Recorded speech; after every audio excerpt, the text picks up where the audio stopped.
Welcome to Soul Stories, where every tale touches the heart, inspires the mind, and stays with the soul. Rain drizzled over the quiet cemetery in thin, silvery threads, the kind of rain that crept into one's bones and made the air feel heavy with old memories. The sky hung low, blanketed in a dull gray that seemed to smother every bit of warmth. Between rows of weathered stones and crooked markers, a young woman knelt before an unmarked grave, her thin coat soaked through, clinging to her shivering frame.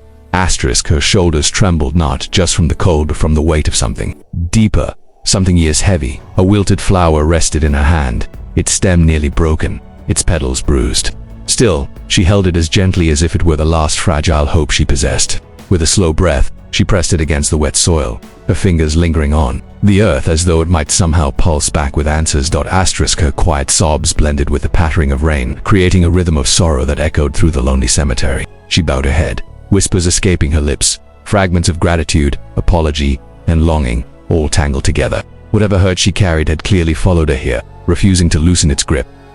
Behind her, the soft crunch of footsteps broke through the rain's steady hum. At first she didn't turn. Many people came and went in cemeteries, each carrying their own ghosts. But something about these footsteps, slow, hesitant, almost searching, made her stiffen. When she finally looked back, she saw a well-dressed older man standing a few feet away. His charcoal suit was untouched by the mud, his polished shoes out of place among the soggy grass. He held no umbrella, yet he didn't seem to notice the rain falling on him, and instead, his eyes were fixed on her with an expression that was not anger nor confusion, but surprise. Deep, personal surprise. For a long moment, neither of them spoke. He took a breath, his voice low and uncertain, as though stepping carefully around a memory that hurt to touch.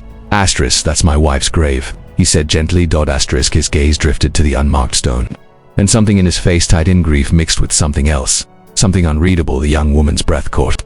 She scrambled to her feet, brushed the dirt from her knees, and stepped back as if she had trespassed somewhere sacred. I am sorry, she whispered, voice trembling. But the man lifted a hand slightly, not in anger but in invitation. What's your story? He asked, his tone soft, almost fragile, as if he feared the answer might break them both. The young woman wiped her eyes with shaking fingers, smearing rain and tears across her cheeks. She looked small standing there, fragile as the flower she had laid on the grave. For a moment she tried to speak, but a voice tangled in her throat. Finally, after a steadying breath, the words came. I am sorry, she whispered, barely audible under the rainfall. I didn't know her. I wish I had. Her gaze drifted to the simple, unmarked grave, and her expression soft, with a kind of reverence usually reserved for saints. But someone buried here, she continued, pressing a hand to her chest as though steadying her heart, saved my life. The man frowned gently, confusion flickering across his grief features. The young woman reached into her coat slowly, carefully, and pulled out a small envelope. Its edges were curled from age and dampness, the paper soft and frayed from being handled too many times. Whatever was inside had clearly been held close, cherished, maybe even cried over. She offered him a small, sad smile. This letter, it appeared at the shelter 2 years ago, she said. No one saw who left it. It was just sitting on my bunk when I returned from a job search that had gone nowhere. I thought someone had made a mistake. Her voice wavered, but she pushed on. When I opened it, there was a little money, enough for food, enough to keep me going. Her fingers traced the faded handwriting on the envelope, and words that felt like they came from someone who somehow understood everything I was going through. She inhaled shakily, remembering. They told me not to give up, that the world had not forgotten me, that there were still people, good people, who believed I deserved a chance. There was no name, no signature, just kindness from nowhere. Her eyes filled again, but this time the tears were warm, grateful that letter kept me alive. On nights when I didn't think I could survive one more day, I carried it everywhere, every interview, every disappointment, every little victory. She swallowed, then stepped closer to the grave. I don't know who wrote it, but I found out later that someone buried here had been donating to shelters, leaving letters, helping people in secret. She placed the worn letter gently on the wet soil. So I came to thank them, she said softly, her voice breaking. Whoever they were, they saved me without ever knowing my name. She bowed her head, as though offering a prayer. I thought the least I could do was say goodbye. The man's hand froze midair as he reached for the envelope, his eyes narrowing as recognition dawned. His chest tightened, and for a long moment, he simply stared at the paper, as though seeing it again after all these years made the past rush back in a tidal wave. Rain dripped from his collar, but he didn't notice. The world seemed to shrink around them, leaving only the young woman, the grave and the fragile letter in his trembling hands. Asterisk, my wife wrote that, he murmured at last, his voice low and almost broken, carrying the weight of years of untold stories. His eyes, normally sharp and guarded, glimmered with a mixture of grief, awe, and a tinge of guilt. I never knew. Who she helped, she never told me. She wanted it to be anonymous. Asterisk, he took a deep, shuddering breath, as if bracing himself against memories too vivid to hold back. The young woman watched him quietly, sensing the shock and sorrow intertwined in his words. There was an unspoken reverence in the way he touched the envelope, gentle, careful, as if it were the most fragile treasure in the world. Asterisk, she always wanted to help people who reminded her of herself, he continued, his voice catching on the words. Before we had anything, before our life together became this life, she believed in people who had nothing, who were overlooked, who were just struggling to survive. She said she could never save the whole world, but she could save someone, just one person at a time. Asterisk, the young woman's throat tightened. The rain seemed to soften around them, as though the universe itself had paused to listen. Asterisk, she left a note inside every envelope, he said, his hand shaking slightly as he opened the letter. One that I never saw until now.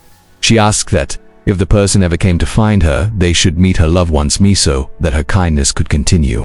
Asterisk, he looked at her finally, his eyes glistening with emotion, his usually composed face vulnerable in the rain. I think she meant you. Asterisk, the young woman's breath caught. She shook her head, unable to find words, overwhelmed by the improbable connection. Someone she never knew had seen her, believed in her, and now, through the echoes of love and memory, that kindness had found its way back into the world. Asterisk, for the first time, the young woman understood the depth of what had happened.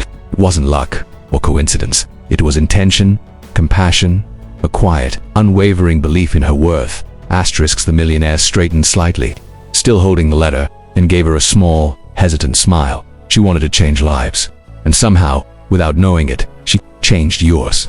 Asterisk, the rain continued to fall, but in that moment, it felt like something else had also arrived, something warm, undeniable, and profoundly human. Silence settled over the cemetery, heavy but not oppressive, as if the rain itself had paused to watch the scene unfold. The young woman stood stiffly, her hands clasped in front of her, staring at the envelope on the grave as though it were a fragile thread connecting her to a past she could barely comprehend. The millionaire remained close by, his posture hesitant, unsure of what to say next.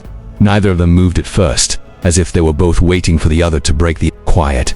Asterisk, finally, he lifted the letter gently from the wet soil, cradling it as though it were something far more precious than paper and ink. His eyes, softened by grief and reflection, met hers. She wanted her kindness to continue, he said slowly, deliberately. She always believed that helping someone was like planting a seed. You never know what will grow, but you have to. Let me honor her wish. Asterisk, the young woman blinked, confused, shaking her head.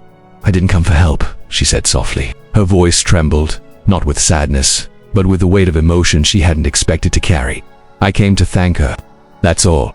I never imagined. Asterisk, I know, he interrupted, a small, knowing smile tugging at the corners of his mouth. That's exactly why she chose you. Asterisk, his words hung in the air, strange and startling, like a sudden sunbeam breaking through the gray clouds. For the first time in years, warmth crept into her chest, filling the hollow spaces she hadn't realized were empty. It was unexpected, undeserved, but profoundly real. Her heart felt lighter, and a sense of calm began to replace the raw ache that had followed her here. Asterisk, together, they looked down at the grave, each lost in thought, yet connected in a silent understanding. One of them was grieving what had been lost, a wife, a companion, a life full of quiet generosity, and the other was quietly grateful for what had been given. A second chance, an unseen hand that had guided her through darkness.